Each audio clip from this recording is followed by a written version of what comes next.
All right, this book, Inner Excellence, is already messing with me, and I'm only on chapter 2, which is called Where the Wild Things Are.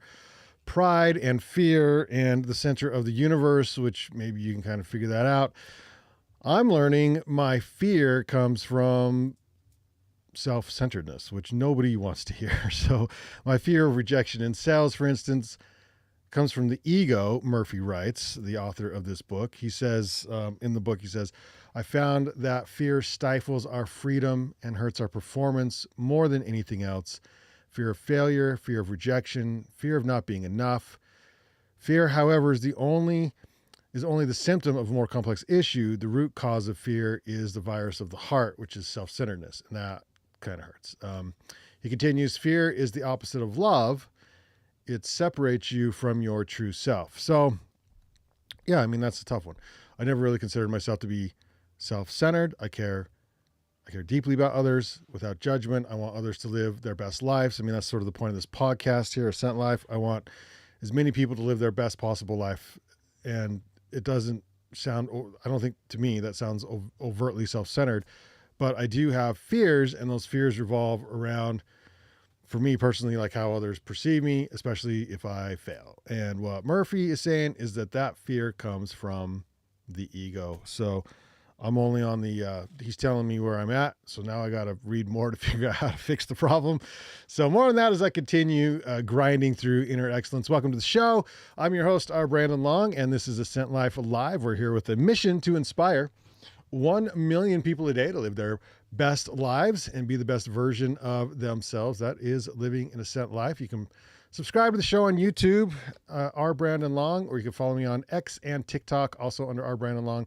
And for daily visual inspiration, the Instagram account I run is Ascent Life. So reminder, we're live 4 days a week. Episodes are then uploaded as a podcast, your favorite podcast outlets, including Spotify and Apple Podcasts. If you're watching live, you can play along with us and drop your questions and comments in the chat if you have any, and we'll get to those at the end of the show. All right.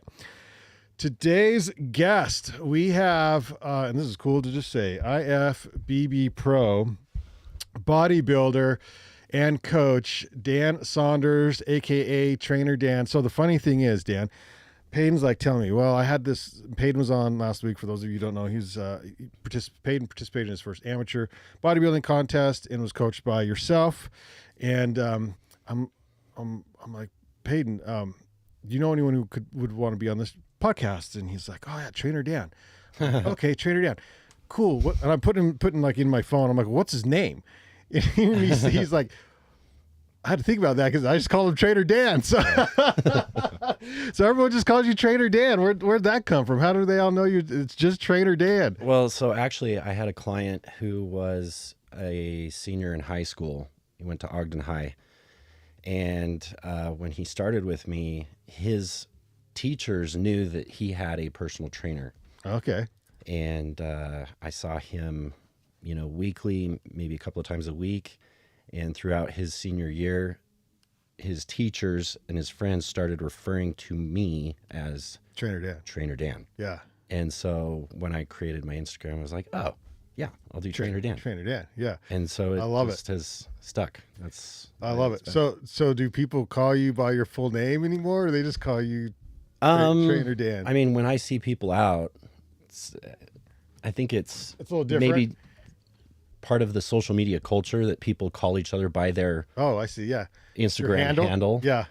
So yeah, That's people will see me and say, oh, Trainer Dan. Oh my gosh. Yeah. Well, I have your Instagram pulled up here. So this is, it didn't go to it. That's weird. It should go to, there it is. Okay. So this is your Instagram. So everyone should follow Dan, and it is Trainer Dan 1 on Instagram, Trainer Dan 1, IFBB Pro. And look, great. I mean, influential. Now, what I like about this is it's hard to maybe see from the initial post, but if you click on the post themselves, they have some really good information. Like you spend a lot of time writing out content, like the text that you put along with these photos. There's good information there that you give away for free. Yeah, you just grab it on the Instagram. So if you're into weightlifting, bodybuilding, or just nutrition and fitness advice at all, follow Dan. And then I clicked on this right here, your wife, And she's also a trainer, which I didn't know. Is. So that's fantastic. I'm assuming, and I'm just totally assuming here that like she sticks with the gals and you probably stick with the guys, but I don't know. Is that the case? That is, for the most part. For the most part? Okay. Well, one of the questions I had saved for later, but I'll ask you now is like, how is that beneficial to you guys as a couple to have like essentially the same job that you can go and like ask each other what's going on, and you come home and the conversations are sort of similar on like, what's going on. I'm a full-time online fitness and nutrition coach. I do that full-time. I've done that full-time since 2019. She does that on the side. Okay. And so So it's a little different. it is a little different. Okay. But in a sense that we have the same alignment with values in how we see health and fitness. Yeah. She also competes Yeah. and has competed at, the national level. So she understands what it takes and what's required to be competitive in that arena. Yeah, and that helps you because if you are, it helps each other. But I mean, if one of you is sacrificing, the other one totally gets it, right, and understands what you're going through. Yes, there is a little bit of empathy that can be. Yeah, well, because otherwise they don't know. You got to teach them how to. Yes. How to play along because there's a lot of sacrifice. I'm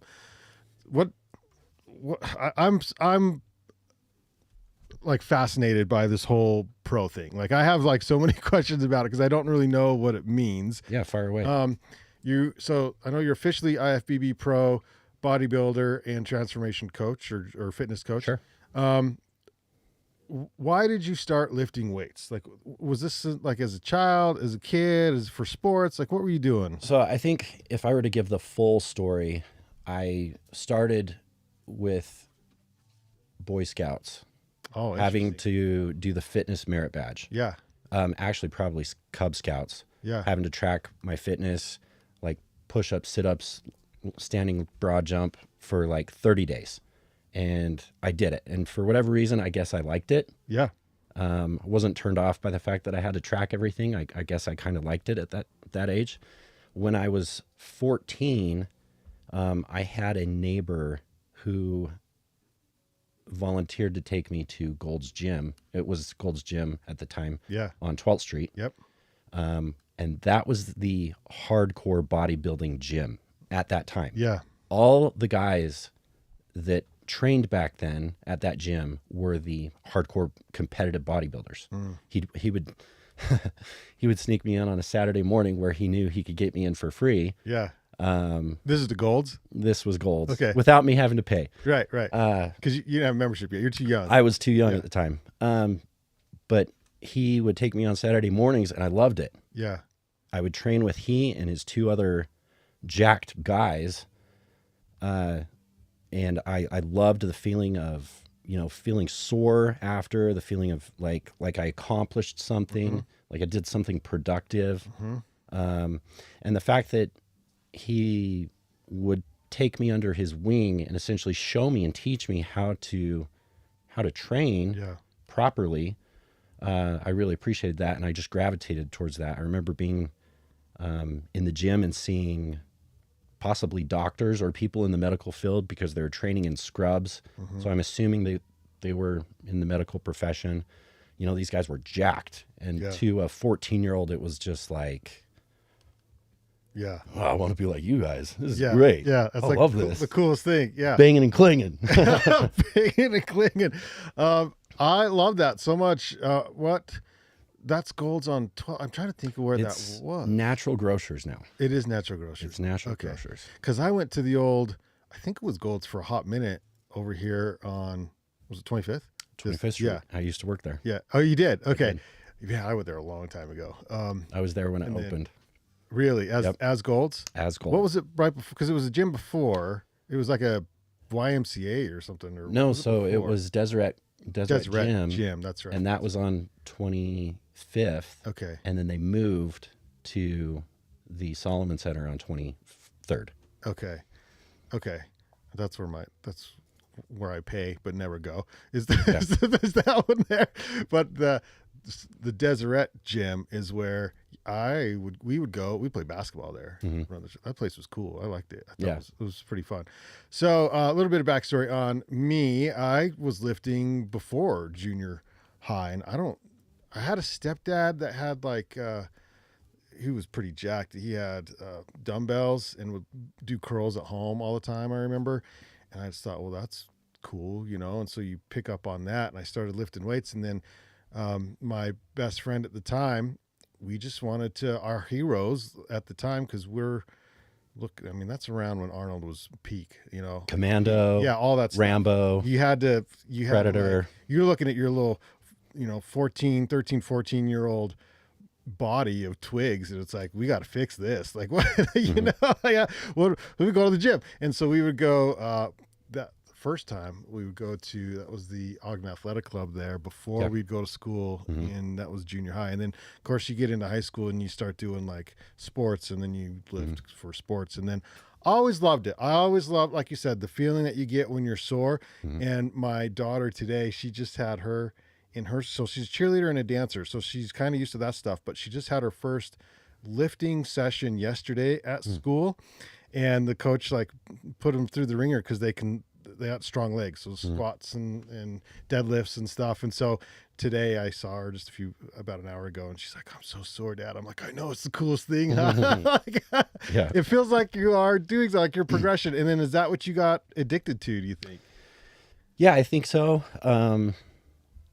I think that's kind of where it started. I mean, when I was in high school, I was 15, I was taking driver's ed. I would get up at 5 in the morning, 5:30 before driver's ed.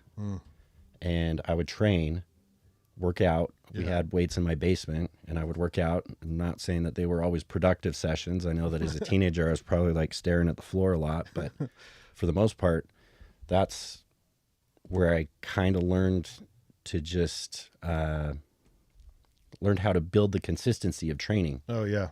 Yeah.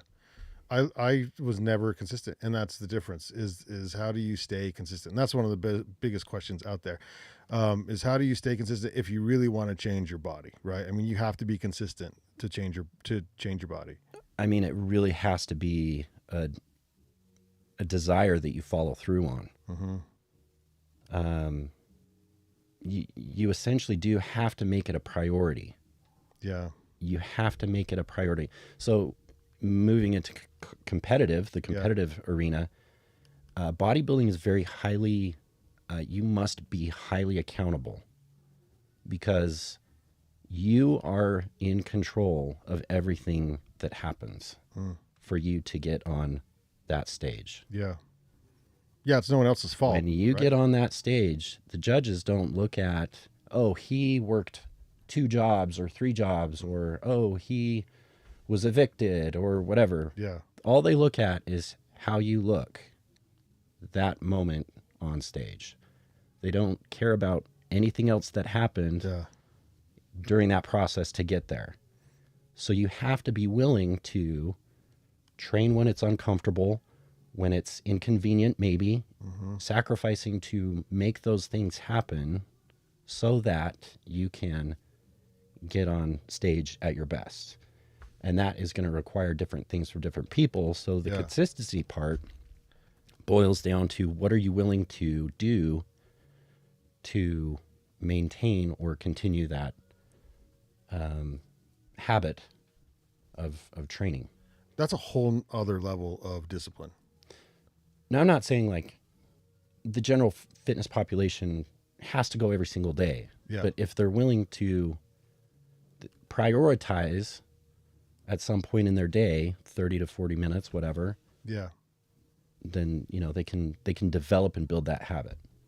Okay, I'm going to talk to you about that here in a minute, but I want to know at what point did you think I want to be a pro? I remember I won my first show. That's a big deal. First show out of the gate. I won first and overall. Wow. And prior to that, I didn't think I was good enough to compete. I had been That's asked crazy. for years prior to that, hey, why don't you compete? You should compete. I didn't think I was good enough until that moment when I won. I was like, I I could actually do this. Yeah. And it was Christmas of that same year that I started competing, which was 2016. It was Christmas of 2016.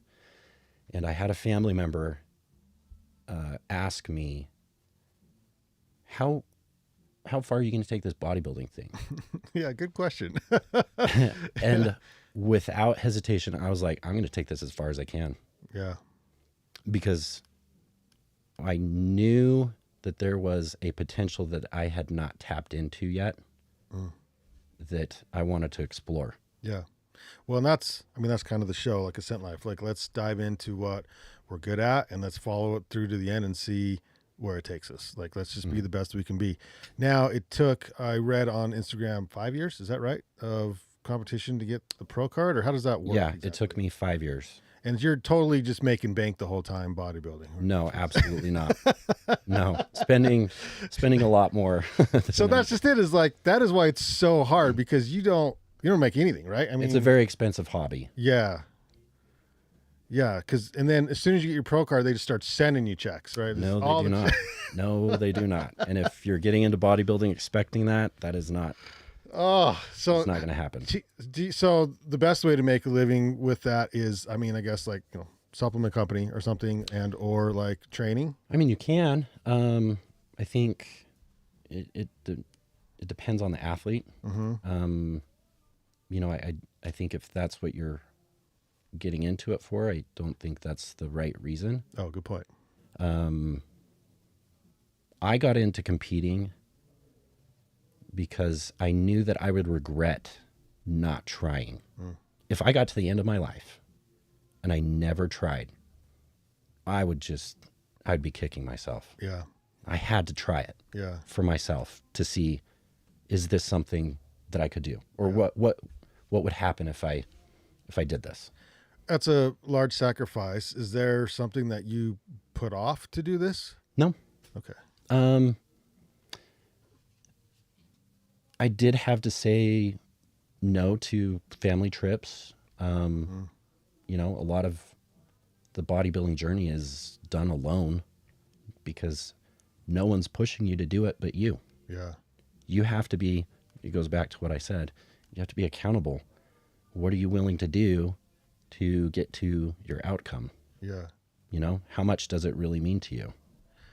Can you explain maybe to just like people who go to the gym and think they want to do that, the amount of dedication it actually takes? Because I know you said, like, there's no excuses. Like, they just look at you, and Peyton said the same thing. It's like you're up there with, like, basically, like, undies on, and they will see every flaw that you didn't work on or whatever. You're completely exposed on the stage. Mm-hmm. And so, like, what does that mean behind the scenes? Every workout has to be on point, every calorie, like every macro, like, what's behind the scenes? Do people who are thinking, like, in other words, we're trying to tell people this is not easy to do, right? Like what's some of the discipline behind the scenes? Some of the discipline would be, making sure that you don't deviate from the plan that your coach has given you, making sure that you're weighing and measuring food so that you are precise. Every detail matters. So how much water you're drinking, how much food you're eating to the gram. Wow. Yeah. And not cheating it, because no one knows but you. Right. It'll show, though, on stage. Yeah. So that's how tight the competition is too, I'm assuming. And so when people mess up, you can you'll see it. And, sometimes it's not always boiling down to who measured the most or whatever. Life stress happens. Sure. Stress can throw off a physique just because that's what stress does. At the highest level, everybody's doing the same thing. Everybody's taking the same supplements. Everybody's weighing and measuring their food. Everybody's doing lots of cardio. Everybody's training. Every detail matters. It's who can be the most consistent. That's crazy. In spite of what life Throws at you. throws at you. Yeah. God, I love that. And what do you compete in? What's the category? Classic physique. And so what is that defined as necessarily? Defined as, I think originally the idea was to go back to the golden era of bodybuilding. So that would be like the early 70s, 80s, where things are a little bit more aesthetically pleasing versus mass monsters. And so I think that was the original idea behind the division. Okay. So that it wasn't so, you're either a board shorts guy or you're a jacked bodybuilder freak. Yeah. You know? Yeah. I think that somewhere was in the middle. original idea, because it could be maybe more appealing to a wider audience. Yeah. Okay. So is like what determines it? Is it size? Is it how shredded someone is? Is What it determines what? like the winner? Or is that like balance, or how can you? Yeah, so symmetry, Symmetry. That's how well proportioned okay. the upper lower body are, the the sides left to right, the condition. So body fat, meaning can we see separation in the muscles, in the quads, in the glutes and hamstrings? Can we see those muscles? And then posing is not necessarily a part of it, but being able to hide your flaws while accentuating your strengths is also a major part of displaying your physique. Yeah. Yeah. Peyton said that was hard. It was hard. It is hard. Yeah. He's like, yeah, you'd work out and then you have to go pose and not cramp. Yeah. It's like not easy to do. So It's not easy. You got to train it. But you had a trainer. And so you want to give your trainer a shout out. So I don't know if you still use the same trainer. Yeah, I'm still with my coach, Matt Jansen. I've been with him since 2016. Okay. So we've been riding this train for Yeah, it's a long time. a long time. And then so you accomplished sort of the goal of getting the pro card. What does that open up to you? Well, so what that allow you allows to me, do? that allows me to compete at the pro level. Yeah. So I can now compete for money Awesome. and win. And that puts me essentially in the league of, the pros, to Yeah. where I can compete to progress to the Mr. Olympia competition. That's insane. Is that the end goal? Or what's your current end goal right now? I'm kind of going to give you the same answer that I gave my relative Okay. at Christmas dinner. Yeah. And that is, I'm going to take this as far as I can. As far as you can. I love that. So, And so is there a competition that's coming up that you're prepping for? Like, what's the next thing? I would say right now I am training for my pro debut, but there are no plans as of yet. But it will be this year. Oh, wow. Okay. And then it's funny you say this year, because it was who's the super famous YouTuber right now that's lifting all the time? Crap. His name is slipping my mind. C-Bum? No, I saw. Oh, okay. No, not C-Bum. He does the daily vlog, and that's what made him famous.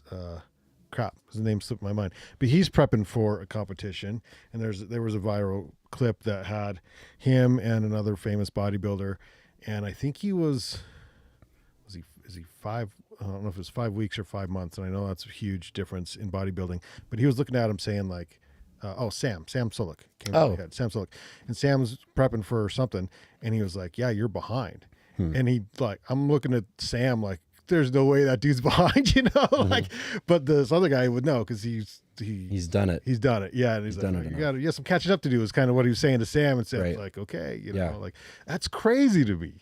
And it takes so long that, like, Yes. to at what point do you say, okay, I got to lock in, and because my competition is either 9 or 12 months, a year away, or 6 months away. Like, at what point do you start Let's that- see. So, that well, time period or whatever? so for my pro qualifier, the one that I won my pro card at, we started really locking down at 20 weeks out. But at 24 weeks out, we were moving. We were already we had already picked the show. We were already changing diet and training. making sure blood work was on point so that we could hit that 20-week mark and go into a fat loss phase. Okay. And then from what I hear is this fat loss phase is not joyful necessarily. What do you think about that? So what I think is, after having done 11 competitions, That's a lot. that was my 11th, you are anticipating discomfort. Okay. You have to go in knowing that it will be uncomfortable. Yeah. And so after doing it 11 times, it doesn't seem as bad. Got you. Okay. It comes as it's expected. Yeah. So you just expect it. Okay, this is the way I'm feeling. Energy's a little lower. That's probably typical. Sleep is a little off. That's probably typical. And so it's not that it becomes, like I said, expected. You just anticipate. Towards the end, that's really the grind. Because you're on no food. Your sleep is 4 weeks, 6 weeks out. What are you thinking? I would say probably at the beginning of 6 weeks. Okay. You're starting to really feel it. And 4 weeks out, you are for sure feeling it. If you're doing it right. Yeah. I think. And then it's just like, okay, how long can I just got to hang on. It's just another week. I can get this. I can get through this. I just got to keep pushing. Who do you look at and idolize in the industry right now? I don't know. Idolize is a I've never strong really word. thought about Who do you look up to? Idolize is probably a really strong word. Yeah. But who's doing good things that you're like, oh, okay, if I could, that's pretty good. Oh, I don't necessarily have a name. Okay. Honestly, I don't. Okay. I'm sorry. No, I was just curious. So you mentioned the sleep thing, and I had this as a question I was going to ask you anyway, because I apply it to entrepreneurship, and I have a follow-up question on that. But discipline is hard, and then when you have a crappy night's sleep, and you have to get up and do the thing anyway. Yep. How do you force yourself to do that? Because my parents aren't going to do it for me. My wife's not going to do it for me. My, whoever. No one else can do it for you but yourself. Yeah. That's where you essentially suit up and you show up anyway. Where do you get that from? Where do you get this drive from? This desire to win. You have to want to win. It is a champion mindset. Yeah. Yeah. It feels like I can feel the intensity in it, but I'm just curious, like, because did you play sports, or like, how is that? Do you think it stems from that, or honestly, just like something personal that? If I had the mindset now, if I had then the mindset that I have now, I could have been a better soccer player, 100%. Yeah. You would have been more dialed and. Absolutely. Yeah. Because how do you? Okay, I love the discipline part of it and the intensity of it, and then does that follow into your business? It bleeds into everything. It bleeds into your relationships. It bleeds into business. Doing things that you need to do to move your business, drive it forward. So yeah, I think it comes back to masculine energy. Purpose, drive, mission, succeeding, breaking through barriers, overcoming challenges. That is what I discovered through competing, honestly. Yeah. And I loved that feeling of feeling like a rocket just being fired. Everything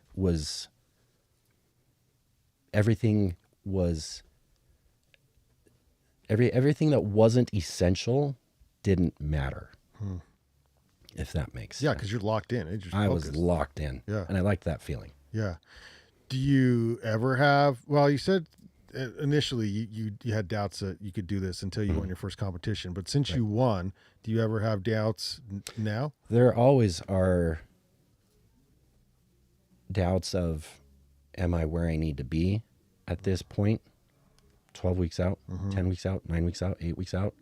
So that is what a coach is for, to either tell you, yeah, we need to push harder, or you're in a good spot. You don't need to, don't stress yourself out. You're in a good spot. Keep executing just as you are. Okay. So having having a second eye Yeah. to look at Like an independent eye. an independent eye that's not in my head and freaking out over certain things is really helpful when your food is low, when your sleep is off, Yeah. you're tired, your energy is low.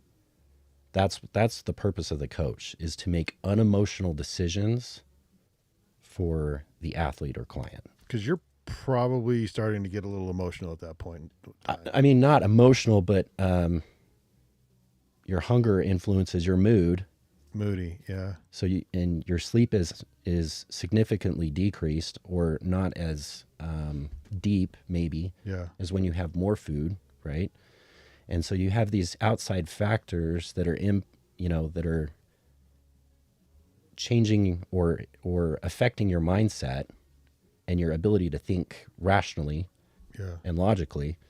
And so that second eye helps eliminate those outside factors and directs you as to where you need to be. Dug into your Instagram a little bit, and one of your posts, you gave it was a great shout out to your dad, Pops. Talk to me about his influence on your success. My dad has been probably my number one fan since I started. I know that when I first started, he was probably like, "What are we doing?" Yeah. I know the first competition was kind of like, okay, Oh, it's for what real. are we doing? All right, okay. But he has been to every one of my shows, I think, except one. So, oh my gosh, awesome. huge shout out to my dad. He's been part of that journey. And so you probably saw that post where I was hugging my dad. I don't know if you did. Totally. Yep. And That's the one. that was me telling him, hey, this win was for you too. And that was cool. That was cool to share with him. Yeah. Now, did he lift, or is he in sports or anything, or what? He actually would come to the gym with me on Saturday mornings when I wasn't working out with that neighbor. I think he was kind of doing it just to be nice. Check in on you a little bit, maybe. But see what you're doing. I'm sure he did not always enjoy going with me at 7 a.m. on a Saturday. Yeah. Yeah. When other kids needed attention, But yeah, he was always very encouraging, and it's been a huge benefit to have that kind of support along the way. 100%. Something on another post that you put up was a little eye-opening. I'm like, oh, okay, yeah.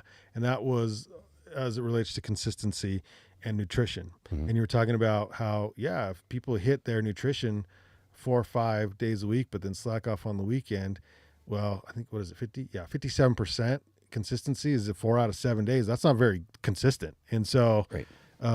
If you're really trying to change, slacking off on the weekends, you can actually undo your entire week's worth in just those, Friday, Saturday, you Sunday. sacrifice your ass off for 4 or 5 days and then just completely blow it. Right. 2 days. That's crazy. Yeah, I bet people do it all the time. they do. and it's probably not necessarily the more serious competitors like yourself, but maybe, just gym guy, like we're trying to get in shape. Looking to lose weight, get in shape. Yeah. Yep. Yeah. So you're saying that as far as fitness goes, and this is kind of goes in the coaching side, is like, man, don't screw it up on the weekends. Right. Okay. Yeah. The sooner that you can develop habits that are sustainable, it makes it so that if you have an off day, it doesn't throw off the rest of the week. If you can have sustainable habits, if you can eat foods that you enjoy. Now, not saying that you get to eat what you want without care. Yeah. There are a lot of people that come to me that have had no restriction ever in their life. Their whole life has been a cheat meal. That's crazy. So they do need a little bit of restriction or maybe structure to give them better guidance, right? And to start to change their habits. And once they have that structure, then we can start playing around with different foods and maybe things that they enjoy, you know? But lots of times people don't have any idea where to start. And so having some structure as a base is very helpful. Is that surprising to you when you're like, man, there's zero fitness knowledge or health knowledge, and like maybe they should have had something in high school or somewhere? Is it surprising? No, it's not surprising. It's not surprising. Mm-mm. God, that's crazy. And it sucks because I mean, we make mistakes all the time. So, okay, so diving into a little bit of, and again, personal. And this will take you into the coaching. We'll chat a little coaching. So again, I lifted for a long time, and then about 12 years ago, because my daughter's 14, it was like,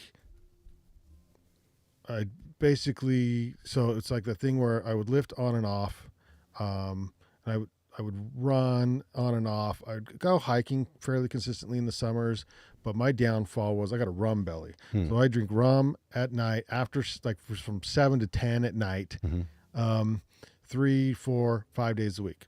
Well, you drink empty calories before you go to bed, you're screwing yourself. Plus, your liver's busy processing, and so it doesn't matter what you're doing during the day as far as lifting weights or conditioning or anything, you're not burning any fat. So like 2 years ago, January to March, I was consistent, worked out every day for almost 3 months, but I only lost like 5 pounds or something because I didn't change. Even though I changed the diet part, I didn't knock out alcohol. So, and then just recently on X, I've seen all these trainers and they're like, oh, number one thing I would do to lose weight is zero alcohol. 100%. Like, oh, snap. So this year, I weighed in at my heaviest over Christmas at 230. Okay. And I'm down to 222 this morning, which is pretty good in a month, I think. Yeah. And I would, like, the last 3 weeks, though, I've only lost like 1 pound each. So I lost a lot, like, right off the bat. So think about it, 1 pound per week. If you could do that for 52 weeks, that would be very productive. 52. Yeah. So I read that a pound is healthy. 2 pounds is like, is 2 pounds, I think, is a little bit harder to sustain for a long period of time. Okay. And so I think a pound to a pound and a half is pretty reasonable. Okay. So I should be happy with that. I think you should be good. Okay. Okay. So all I'm doing, so I changed the diet, and then I lift weights, but I'm not pushing heavy weights right now because it's fairly lighter weights, and only one exercise per body part. But I do like, but 6 days a week. And then just this week I'm doing like 2 because I'm like, well, I'm 4 weeks in now. I'm starting to, like, the base is built back up. I'm like, I can bump up to 2 exercises per body part now. And then I walk an hour on the treadmill. Cool. And that's given me, I'm like, sweet. I'm like actually losing weight. This is good. Cause it takes such a long time. Now, when you're coaching, and how do they get a hold of you? Just through Instagram, or what's the best way? Through Instagram, through Facebook, they can send me a message. Okay. Just a direct message would be awesome. And you're open to take on new clientele, I guess? Absolutely. Okay. Yeah. And what does that look like? So you do like an evaluation first, or just kind of see where they're at, what their goals are? Like, what can they expect as soon as they contact you? Well, so it depends on where the person is at in their, shall we say, nutrition journey. Some people come to me and they're very overweight, but they're eating very little. And so what we have to do is reverse diet them, which is increase their food. They've been eating so little that there's no room to cut from.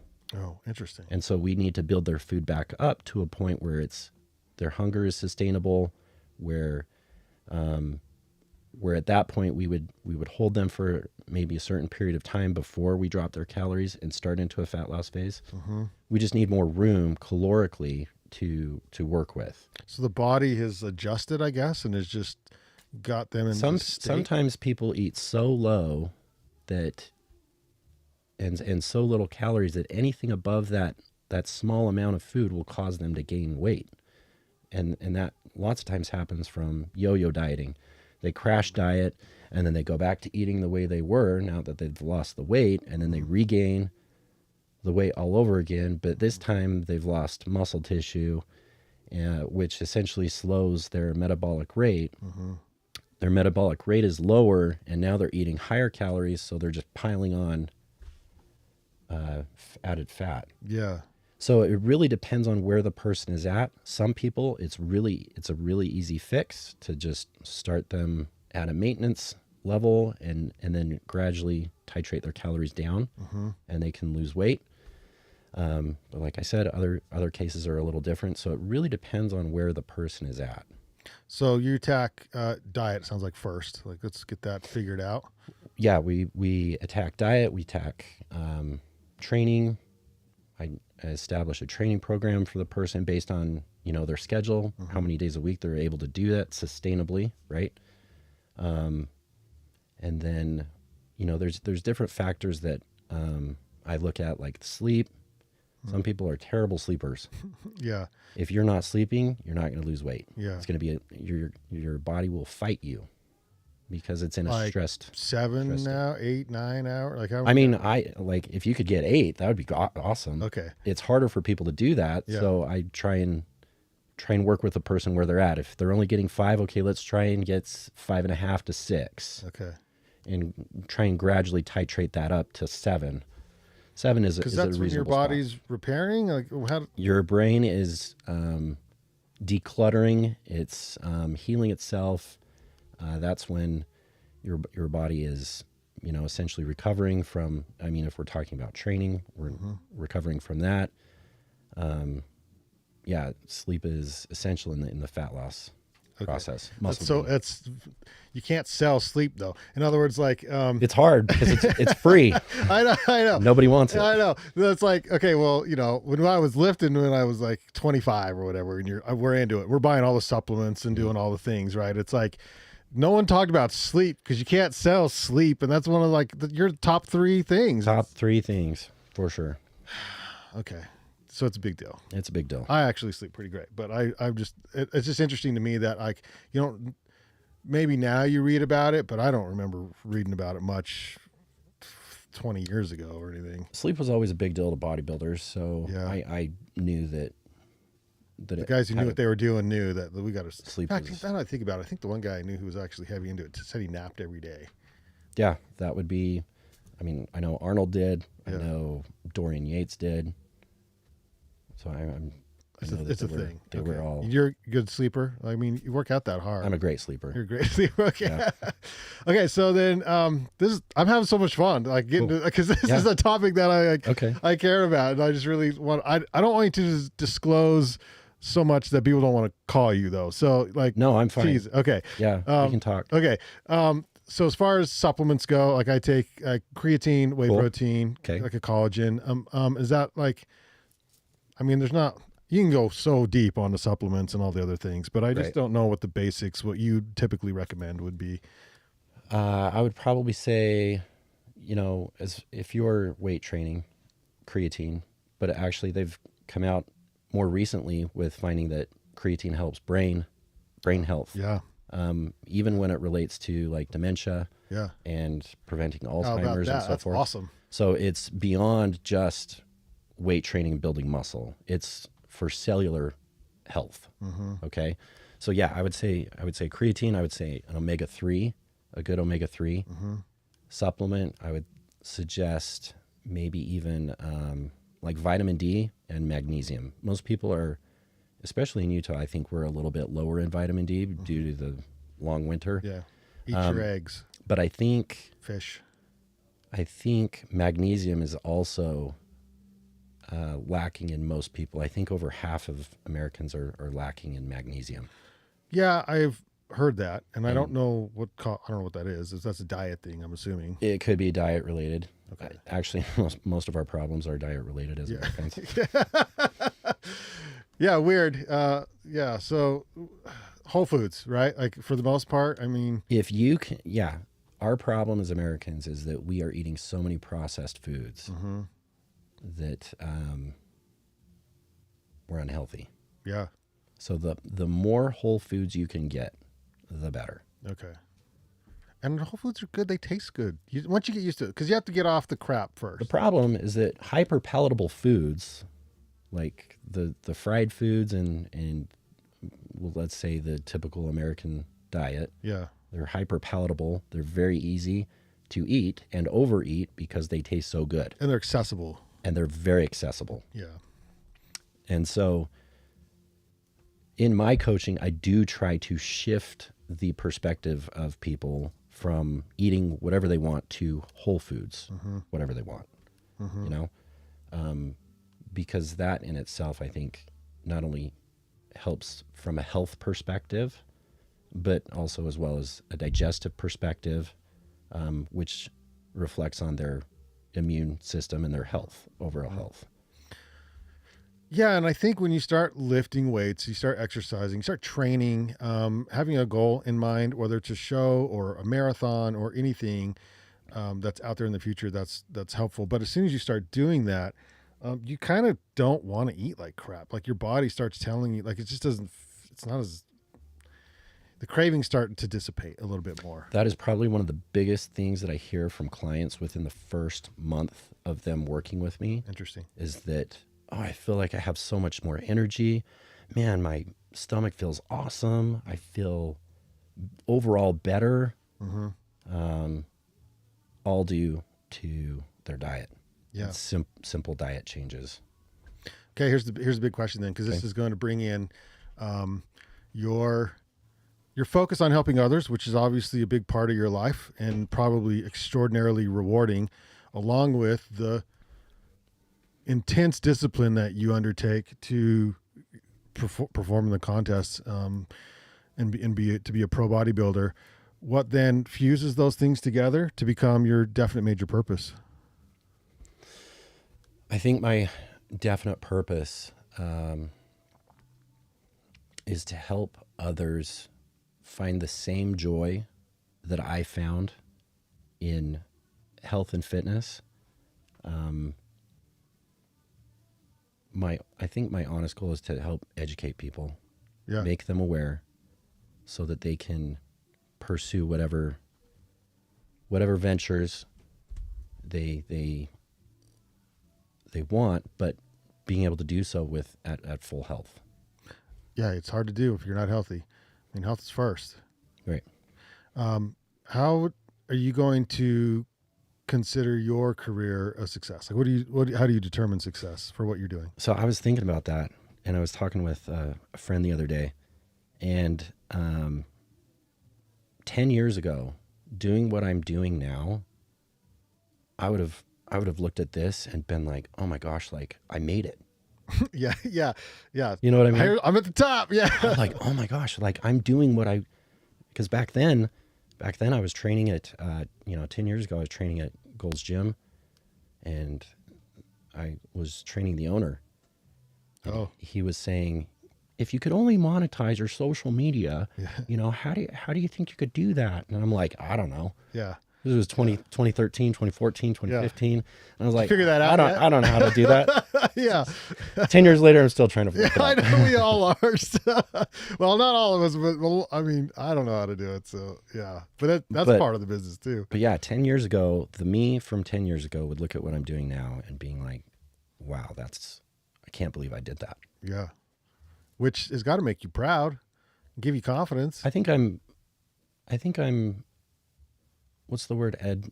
The phrase that Ed Milet said, it was like, I'm happily discontent. That's good. I like that. Like I'm pleased.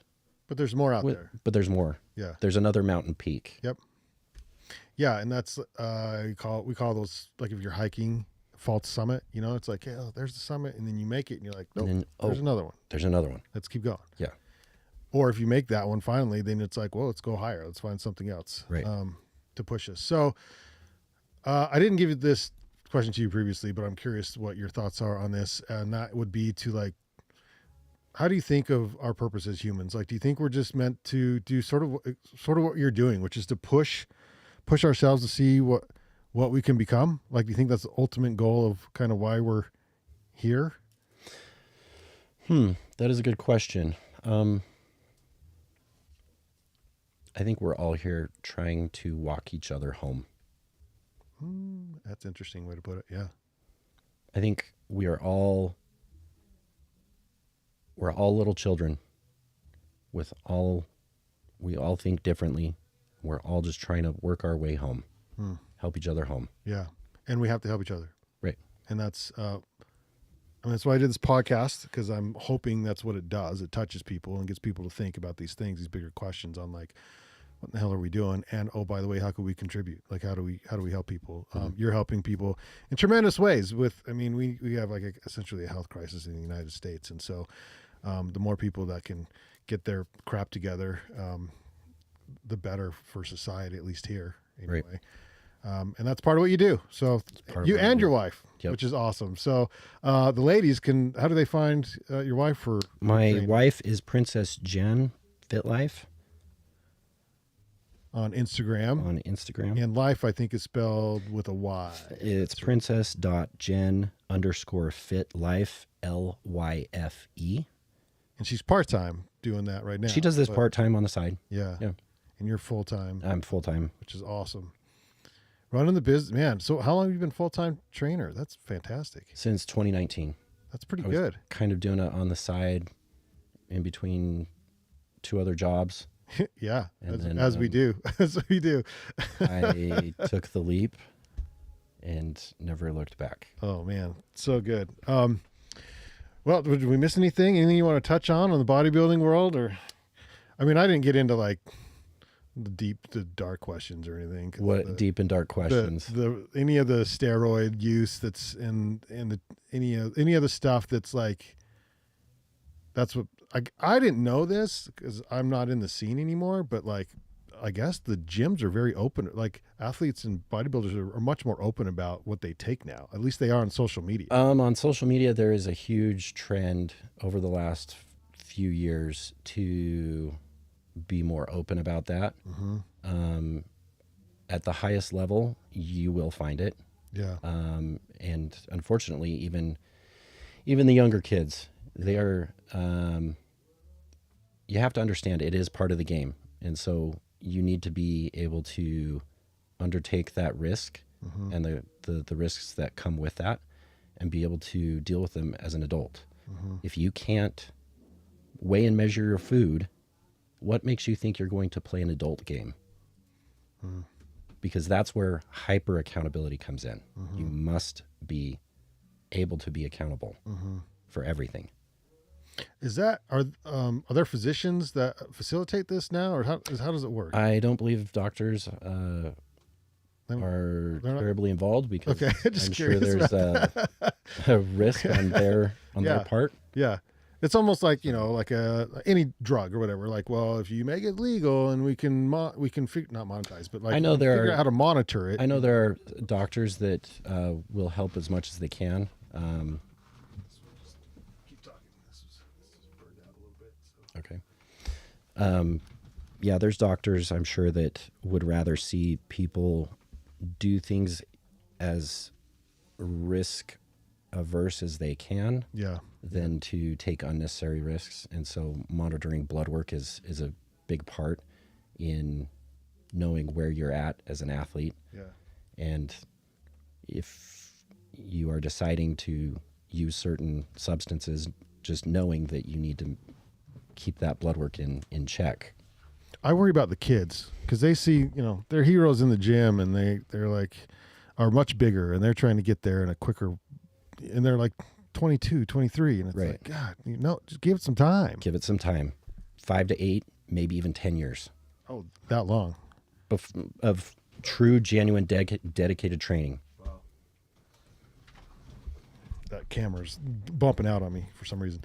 Yeah, that's a long time. And they're the ones that they've got the testosterone. Like they're young. Like they don't need to be messing with it necessarily. So I agree. It's what in your mid 30s maybe is when you start thinking, okay, or early 30s. It's like, okay, I might need to 30 get checked out and see where we're at on the scales and, like you said, the blood work and kind of look at that stuff. And most of the kids don't even think about that, and so that's the problem. Okay, think about it, kids. if that's what you're into or whatever, but be safe and don't mess around with this. God, I don't know. I never tried anything, so I don't know that world at all. I do know I spent way too much money on supplements over the years, Right. because they're expensive. Yeah, it's very easy to get sucked in and being like, yeah, this is the next new thing, and oh my God. was Bill Phillips. Remember that whole with Body for life. Body for Life. Yeah. Yeah. And he had his own supplement company. I think Walmart bought that out at some point, if I remember right. I don't remember. I think that was when I was first starting. Yeah. I think I was 14, like, 15. It was like late 90s, probably mid 90s. Yeah, I would have been somewhere around there. 14. Okay. 15. Yeah. So, well, good luck, man. I appreciate you coming on the show. If there's anything else you wanted to mention about coaching or bodybuilding, I'm fascinated by what you do. I think it's the coolest thing because of mostly the discipline. Like, that is honorable. I cannot believe how much it's on you. I mean, you got to coach, but it's on you. It is on you to get you to where you want to go. Your coach can help you and direct you and provide a second eye, but your effort will determine the majority of where you end up. Yeah, because you can't fake it. Cannot fake it. That is so. That I wish there. I mean, that's kind of like entrepreneurship too. You can't really fake it. You're either going to do the sales, you're going to do the things, or else you're not going to do it. You're going to wind up back at a job, I guess. So right. I mean, it's kind of a similar situation. But thanks so much, Trainer Dan. I appreciate you, man. Today's wisdom from the pages, which is we're going back to Marcus Aurelius, which just blows my mind because this is 1800 years old. And he says in here on page 75, revere the gods, watch over human beings. Our lives are short. The only rewards of our existence here are an unstained character and unselfish acts. I was reading a lot about how it was like live in the moment. He was going through this whole like live in the moment phase on these pages. And it's like, yeah, you got to appreciate what you have now because tomorrow is not promised. And discipline too, which is what you do essentially on the daily, which is pretty awesome. So it's Marcus Aurelius. That is it for today's show. We will be back tomorrow with author, I believe, Case Johnston. So thank you for tuning into this episode of Ascent Life Live. Case Johnston is tomorrow, and then we have photographer on Thursday. So if you made it this far in the program, please subscribe at YouTube at R. Brandon Long or on the Ascent Life podcast. You can download those. You can follow me at X on R. Brandon Long, and for your daily dose of visual inspiration on the Instagram is Ascent Life. So thanks for joining me on this journey as we all learn how to level up and become the best version of ourselves. No wasted ability. We'll catch you tomorrow on Ascent Life. Cheers. Woo!